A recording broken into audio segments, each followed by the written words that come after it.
The Honor Magic 5 Pro is a smartphone produced by the Chinese tech company Honor, which was formerly a subsidiary of Huawei. The phone was released in August 2019 and features high-end specifications and innovative technology. The Honor Magic 5 Pro has a 6.39-inch AMOLED display with a resolution of 2340 by 1080 pixels and an in-display fingerprint scanner. It is powered by a Kirin 990 processor and comes with either 8GB or 12GB of RAM, depending on the model. It also has a large 4000 mAh battery that supports fast charging and wireless charging. One of the standout features of the Honor Magic 5 Pro is its camera system. It has a triple-lens rear camera with a 40-megapixel primary sensor, an 8-megapixel telephoto lens, and a 16-megapixel ultra-wide-angle lens. The phone also has a 32-megapixel front-facing camera for selfies and video calls.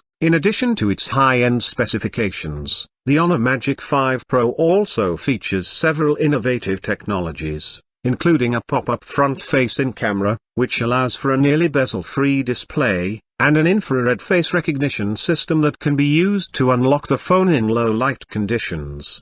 The Honor Magic 5 Pro originally ran on Huawei's Android-based operating system, but due to the trade ban imposed by the US government on Huawei, the phone no longer has access to Google services and apps. Instead, it runs on Huawei's own Harmony OS operating system, which is based on the open-source version of Android. Thank you for watching and listening.